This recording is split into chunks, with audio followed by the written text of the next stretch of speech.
forms, especially if you're sharing them with people outside your district. I'm going to go to my tabs and close each of my windows until I am back to my Google Drive. Here is my story project form. This purple icon shows that it's a form.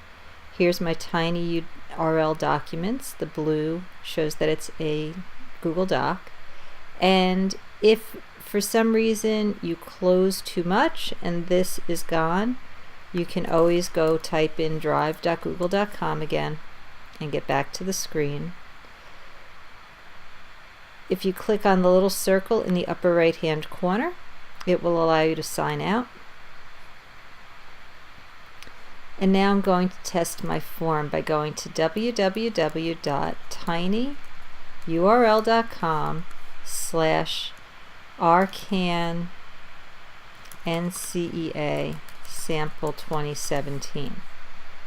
The first thing that this will show me is if I forgot to log out of the option that requires a person to be in the Archdiocese of Newark.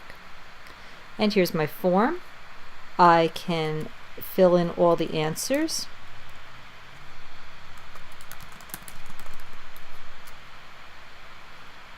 And for the purposes of being on YouTube, I'm going to just put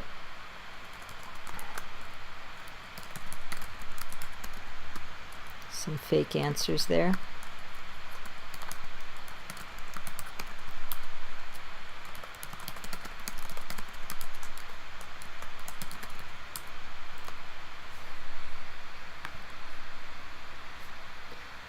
And you'll notice this does not require an answer. I'm going to skip this question so that you can see what happens if people skip. And so it's showing me this should have had an answer.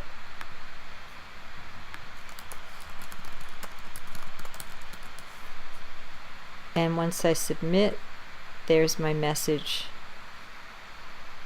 that I customized. Now what we want to do is we want to go look at what this information looks like on Google Docs. So I'm going to go back to drive.google.com and sign on to my account. In the Collaborative Projects folder, here's my story project. You notice questions is where we've been working as we added questions to the project. Now I'm going to choose responses. The responses, I've got one. Right now the form is turned on, so I'm accepting responses. If you tell everybody they need to sign up by September 1st or January 1st or whatever, you can turn that off and it will stop accepting responses in the form. And I can see all the answers that I just typed, including some nice charts. Now, the issue is, this may not be the easiest way for you to work when you have 15 or 20 or more people in your project. So Google allows you to create a spreadsheet out of the data. And it's going to create a new project with the same form name, but with the word responses at the end.